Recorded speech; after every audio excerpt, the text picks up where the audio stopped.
HOA Karen demanded my family wood stove for her private cabin, but she had no idea it was the county code enforcement officer who knew every rule she tried to misuse. Welcome back, everyone. Before today's story begins, I want to thank each and every one of you for being here. If this is your first time on the channel, don't forget to subscribe and hit the notification bell so you'll always know when a new story is released. Your support means more than you know. Every like, comment, and subscription helps this channel grow and allows us to keep sharing incredible stories with viewers around the world. And before we begin, tell me this, where are you watching from today? Drop your location in the comments. I always enjoy seeing how far these stories travel. Now, grab a comfortable seat, relax, and let's dive into today's unforgettable story.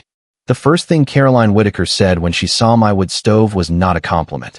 It was a demand, and the confidence in her voice told me she had no idea who she was dealing with.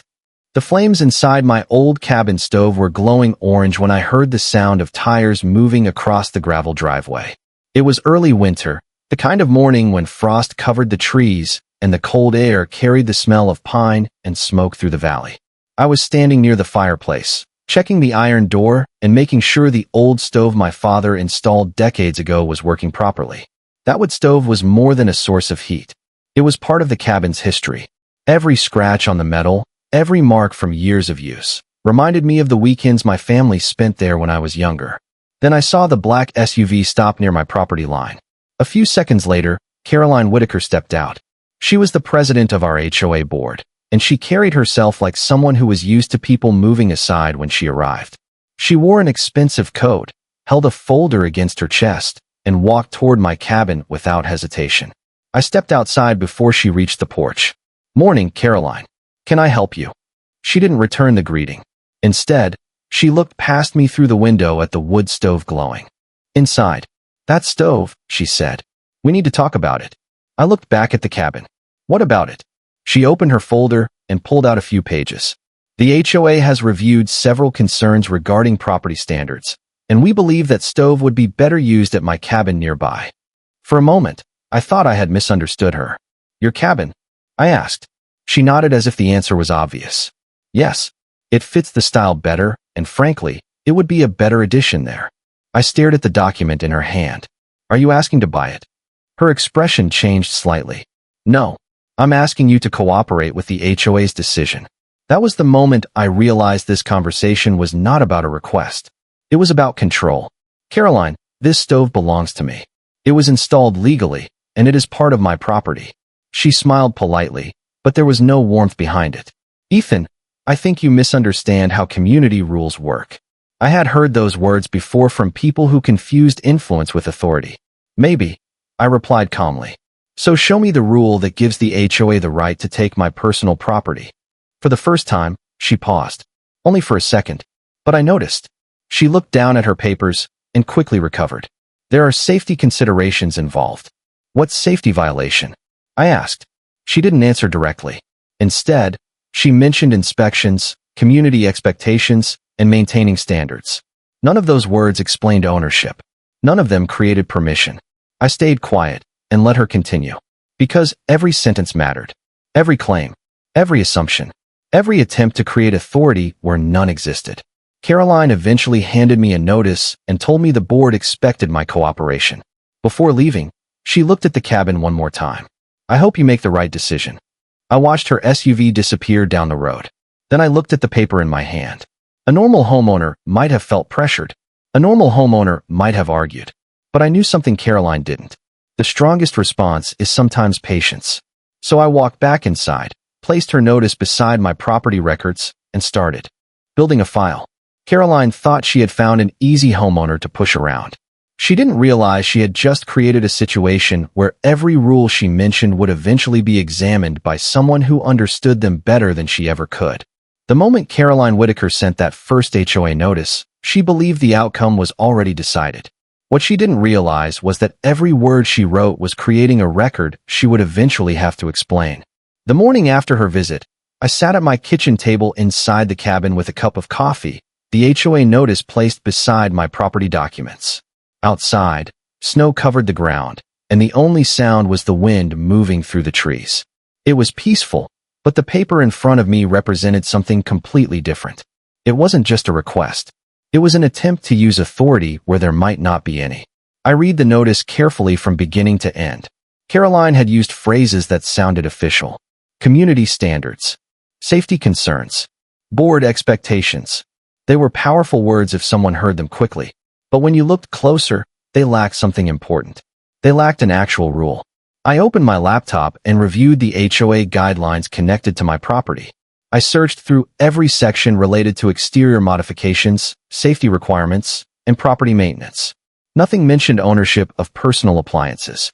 Nothing allowed the HOA to demand that a homeowner surrender a legally installed item. The more I read, the clearer it became. Caroline wasn't enforcing a rule. She was trying to create one after deciding what she wanted. That was the difference most people missed. A rule does not exist because someone says it does.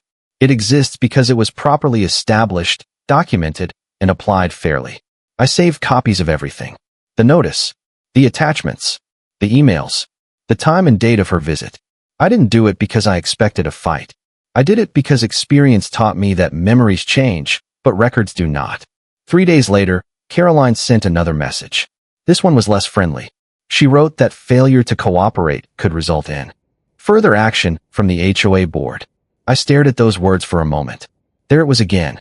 A warning without a clear explanation. A threat without a foundation. I replied with one simple question.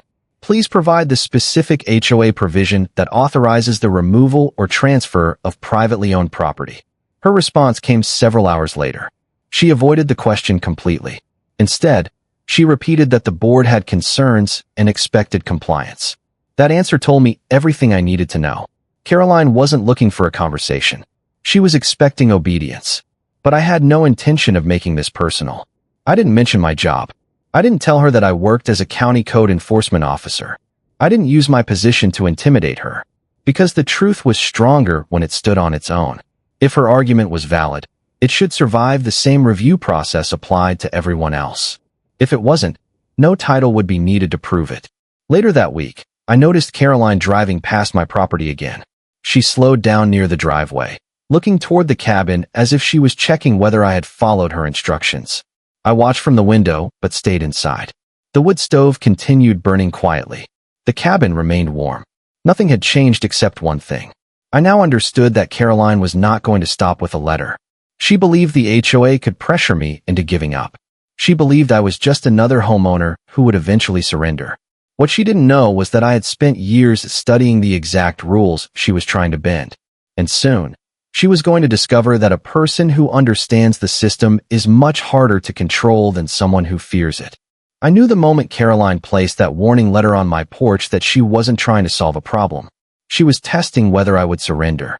The next week began with a colder wind moving through the valley and a strange silence around my property. Normally, my mornings were simple.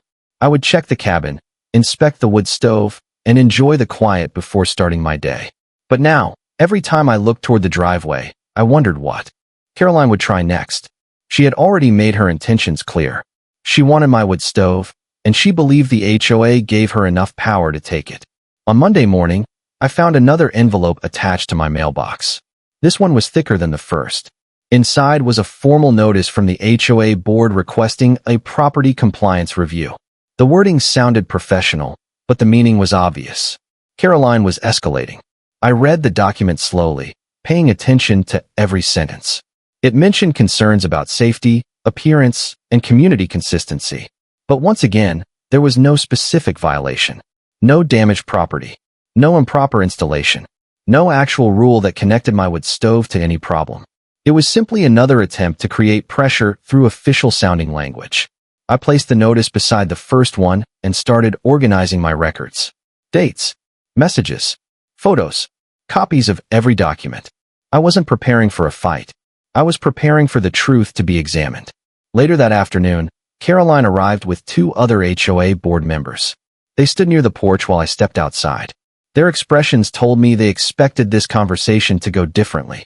Nathaniel, Caroline said, holding another folder, we need you to understand that this community has standards. I looked at the people standing beside her. I agree. Standards are important. She seemed surprised that I wasn't arguing. Then you understand why this stove needs to be relocated. I shook my head. No, I understand that standards matter, but I still haven't seen the rule that gives the HOA ownership over my personal property. One of the board members looked uncomfortable. He opened his mouth, but Caroline quickly interrupted. This isn't about ownership. It's about cooperation. That sentence stayed with me. Because cooperation only works when both sides have equal respect. What she wanted was not cooperation. She wanted compliance. She wanted me to accept her decision without question. I calmly asked again for the exact regulations supporting her demand. This time, she became frustrated. You are making this more difficult than it needs to be. I looked at the wood stove through the cabin window behind me. I'm simply asking for the rule. There was a long pause. The kind of pause where people realize their confidence is stronger than their evidence. Caroline finally said the board would take further steps if I refused to cooperate. Then she turned and walked back toward her vehicle. The others followed, but they didn't look as certain as they had when they arrived. After they left, I returned inside the cabin and sat near the stove. The fire crackled softly, filling the room with warmth. I thought about how easily people can be intimidated by paperwork and official language. A letter can look powerful. A title can sound impressive. But authority without limits is just a person making demands. That night, I reviewed every document again. I knew Caroline believed she was closing in on me. She believed each notice pushed me closer to giving up. But she didn't understand something important. The more pressure she applied, the more evidence she created. And soon, she would learn that the person she was challenging wasn't just a homeowner protecting his cabin. He was someone who understood exactly where the law ended and where overreach began. Caroline thought the next step would force me to surrender. She didn't realize she was about to reveal exactly how far she was willing to go. The following Friday morning, I received an email from the HOA that changed the entire situation. Until that point, Caroline had been using pressure, vague warnings, and carefully chosen words. But this message was different. It contained an official meeting notice. The board wanted me to appear before them to discuss what they called a property compliance concern. I printed the email and placed it beside the other documents on my desk. The stack was growing, but so was the pattern. Every action Caroline took created another piece of evidence. I drove to the HOA clubhouse that evening, not because I believed they had authority over my property, but because I wanted to hear their argument clearly. The building was small, with bright lights in the parking lot and a row of vehicles belonging to board members. Inside, Caroline sat at the front table with 3 other members beside her. She looked confident, almost relieved, like she believed the room itself gave her power. Nathaniel, she said, thank you for attending. We hope we can resolve this matter quickly. I nodded and sat down. So do I. She opened a folder and began explaining that my wood stove created concerns about neighborhood appearance and safety expectations. The same phrases again. The same carefully prepared language. I waited until she finished. Then I asked one question. Can you identify the exact code or HOA rule that prohibits my stove? The room became quiet. One board member looked down at his papers. Another adjusted his chair. Caroline remained composed. The issue is that the stove does not align with the community's vision. I looked at her. A vision is not a regulation. Her expression tightened slightly. You are focusing on technical details. I almost smiled because that was exactly the point. Details mattered. Rules mattered. Procedures mattered. Without them, anyone could claim power over someone else's property. Then Caroline made her biggest mistake. She said, the county has already been notified about possible safety issues. That sentence caught my attention, not because it scared me, but because it revealed a new direction. She was no longer relying only on HOA pressure. She was trying to bring government authority into the situation. I calmly asked, which county department did you contact? She hesitated. That information is not relevant. But it was relevant. Very relevant. After the meeting ended, I walked back to my truck and sat there for a few minutes. The cold air hit my face as I started the engine. I knew the situation had changed. Caroline had moved from making demands to making official complaints. That meant the next stage would involve records, inspections, and facts. Exactly the things I understood better than most people. What she didn't know was that my job required me to evaluate these types of situations every day.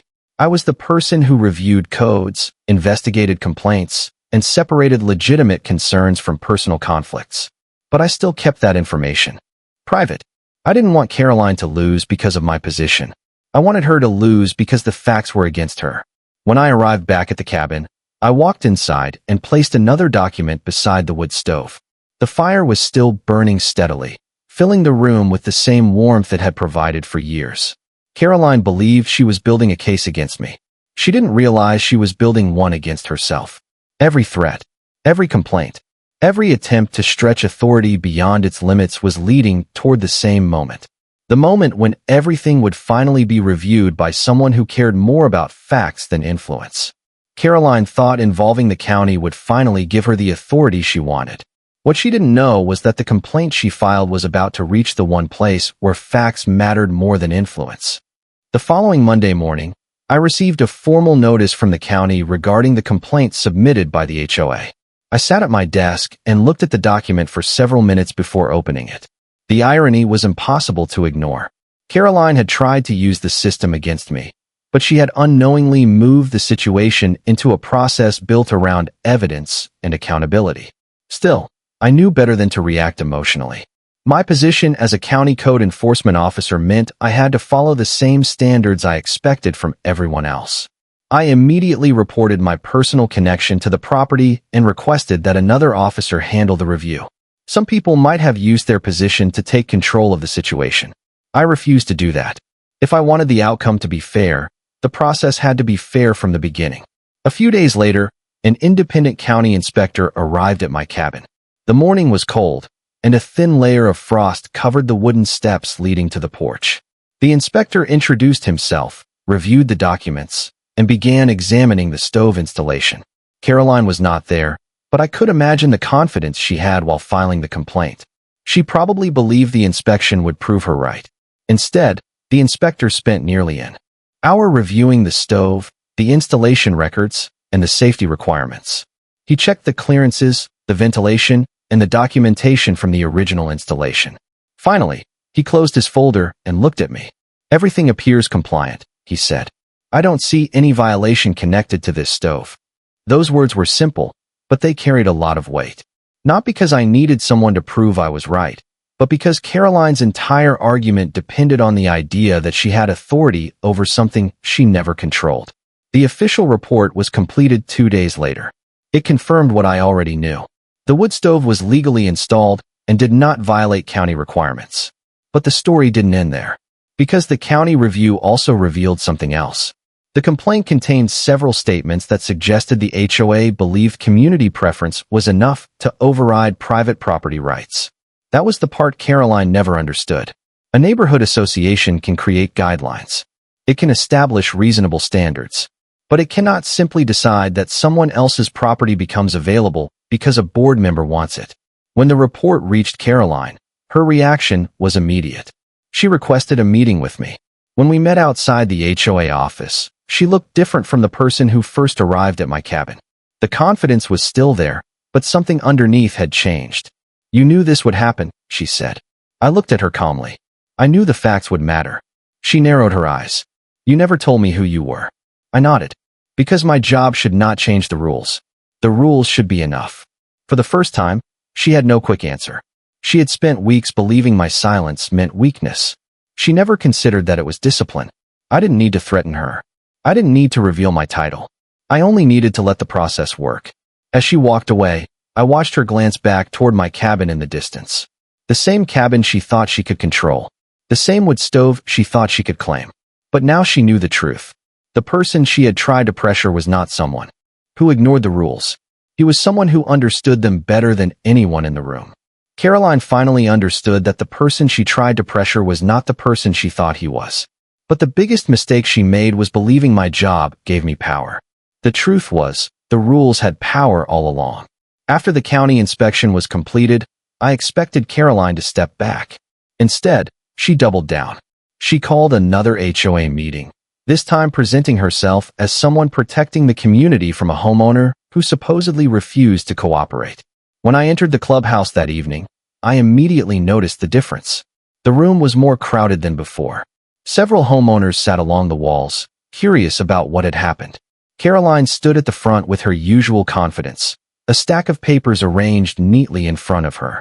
She looked like someone preparing to deliver a victory speech. "Thank you all for coming," she began. "This situation has become more complicated because one homeowner refuses to respect the standards we have established." I listened quietly. I had heard similar words before. They sounded reasonable when spoken quickly, but once you looked closer, they were built on assumptions, not facts. When Caroline finished explaining her version of events, she looked toward me.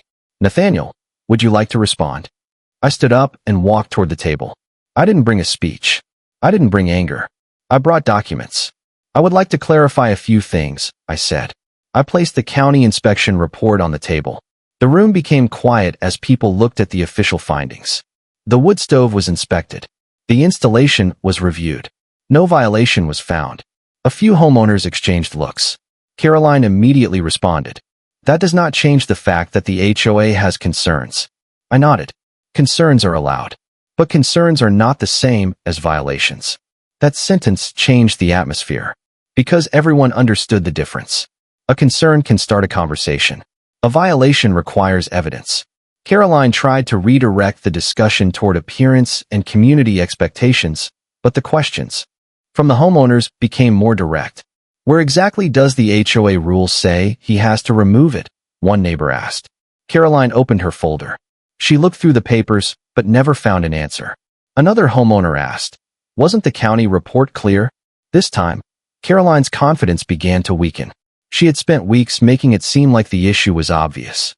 But now, with everyone looking at the same documents, the story was not so simple anymore. After several minutes, I decided it was time to reveal the part Caroline never knew. "There is something I should explain," I said. "I am a county code enforcement officer." The room went completely silent. I watched Caroline's expression change. It wasn't fear. It was realization. She understood that I had known the rules from the beginning. But I continued before anyone could misunderstand my intention. I did not use my position to influence this matter. In fact, I removed myself from the official review process because fairness matters. The inspection was handled independently. That was the moment the situation truly changed. Because the issue was no longer about my word against Caroline's. It was about a documented process that anyone could review. Caroline had expected my title to be the reason she lost. But my title was never the reason. The reason was simple. She made a demand she could not support, created a complaint without evidence, and expected authority to replace facts.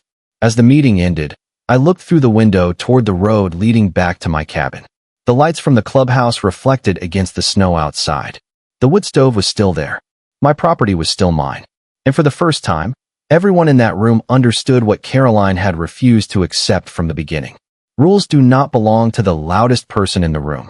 They belong to everyone. Caroline believed the battle was over after the county report.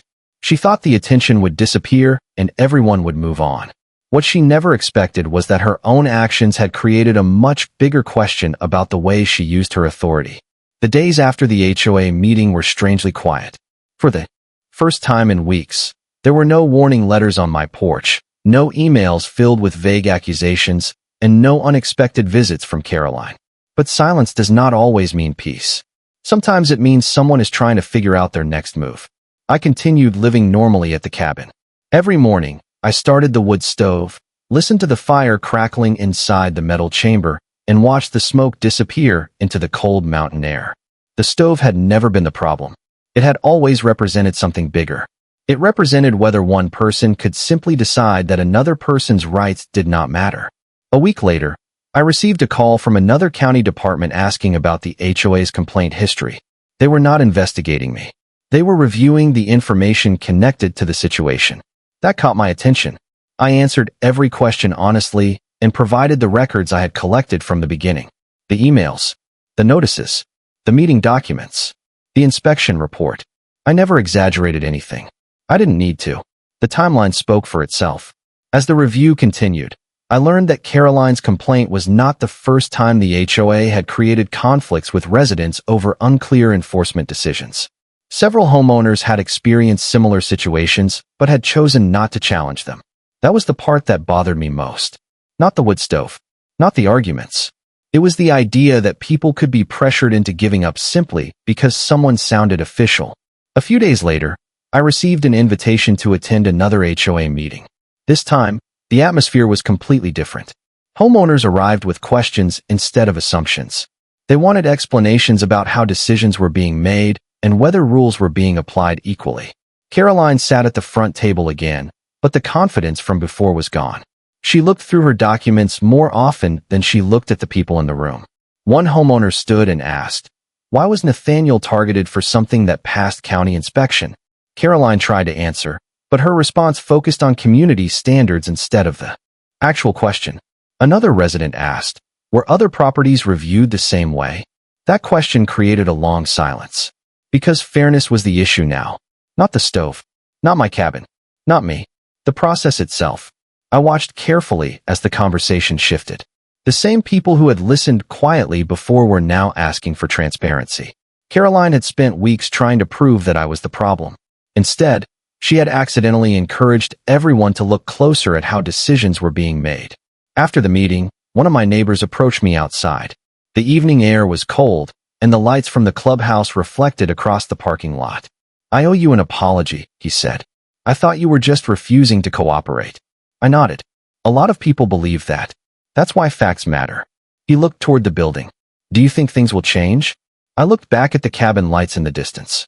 Only if people are willing to ask questions. That night, when I returned home, I sat beside the wood stove and watched the flames move behind the glass. Caroline wanted to take something from me.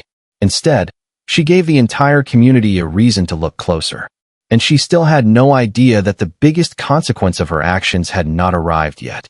The moment Caroline realized the community was asking questions, she stopped fighting about my wood stove. She started fighting to protect the image she had built around herself. A few days after the HOA meeting, I noticed a change in the neighborhood. People who once avoided conversations about the situation began stopping by my property. They were not angry. They were curious. They wanted to understand how something so simple had become such a serious conflict. One afternoon, my neighbor Daniel came to the cabin while I was stacking firewood near the porch. The smell of fresh-cut timber filled the air, and the sound of the axe hitting the logs echoed through the quiet valley.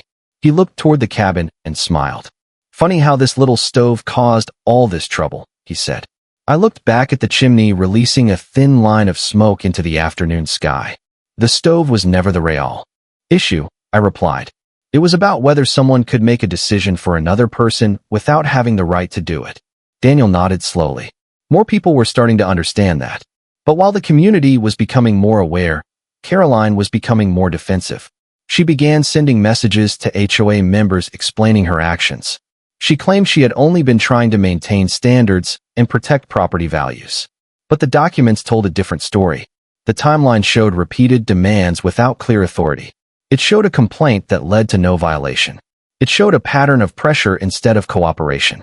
Then something unexpected happened. The HOA board announced that they would conduct a review of their enforcement procedures. They wanted to evaluate how complaints were submitted, how decisions were made, and whether residents were given proper opportunities to respond. For many homeowners, this was the first sign that something might actually change. For Caroline, it was a warning that the attention was no longer on me. It was on the system she helped control. That evening, I received a message from Caroline asking to speak privately. We met outside the clubhouse just before sunset. The sky was turning orange behind the trees, and the parking lot was almost empty. For the first time since this began, she did not arrive with a folder full of notices. She arrived with questions. "Do you think I handled this wrong?" she asked. It was not the question I expected. I took a moment before answering. "I think you believed you were protecting something. But protecting a community does not mean controlling every person inside it." She looked down at the ground. "I thought people would support me." I nodded. People support fairness. They support rules that apply equally. There was a long silence between us. I could see she was struggling with the fact that the same confidence that pushed her forward had also created the situation she was facing now. Before we left, she looked toward the road leading to my cabin. "I never thought this would become so serious." I answered honestly. "Neither did I. That's why rules matter. They prevent small disagreements from becoming bigger conflicts." When I drove home that night, the cabin lights were waiting in the distance. The wood stove was burning, filling the room with warmth. The same stove that started the entire dispute was still standing exactly where it had always been. But everything around it had changed. The community had learned something important. Authority is not about making people obey. True authority is about using responsibility carefully. And Caroline was about to learn that the final chapter of this story was not about winning against me. It was about answering to everyone who had been watching. Caroline thought the wood stove was the thing she wanted to remove. She never understood that the real fire was the truth coming to light, and now everyone could see exactly what happened. Several months had passed since the first complaint arrived at my cabin. The snow had melted from the surrounding hills. The mornings had become warmer, and the quiet sounds of nature had returned. But the lessons from those difficult weeks remained with everyone in the neighborhood. The HOA completed its review and introduced new procedures for handling resident complaints. Every concern now required proper documentation. Every decision needed clear justification. No more vague warnings. No more assumptions disguised as rules. It was a small change on paper, but for many homeowners, it represented something much bigger. It meant people finally felt comfortable speaking up. Caroline eventually stepped away from her position on the board. She never publicly admitted that she was wrong, but she no longer tried to control every decision around the neighborhood. Sometimes people change because they understand. Other times, they change because reality gives them no other choice. Either way, the result was the same. The pressure stopped. The unnecessary conflict ended. One evening, I sat outside my cabin with a cup of coffee while the wood stove warmed the room behind me. The smell of burning oak drifted through the open window, mixing with the fresh mountain air. I thought about how different everything looked compared to the day Caroline first arrived demanding that I remove it. Back then, she believed she was dealing with someone who would simply surrender. She believed a confident voice and an official-looking letter were enough to take control. But she misunderstood one important thing. I was never fighting for a stove. I was fighting for the principle behind it. Property ownership means something. Rules mean something. Authority means something. But those things only work when they are used responsibly. A few weeks later, I received a letter from the county thanking me for cooperating during the review process. It was not a dramatic victory. There was no celebration, no public announcement. And honestly, I didn't need one. The best victories are often quiet. They happen when the truth becomes impossible to ignore. They happen when evidence speaks louder than opinions. They happen when someone realizes that patience was never weakness. I still see Caroline occasionally around the neighborhood.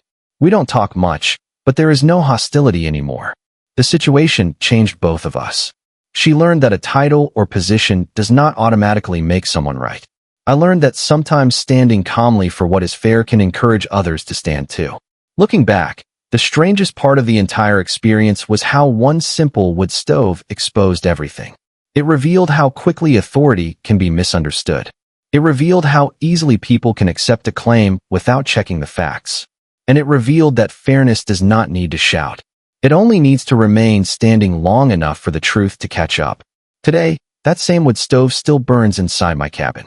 The same flames that Caroline wanted gone now remind me of something important every winter night. Justice is not always loud. It is patient. It is careful. And when the facts are on your side, it is inevitable.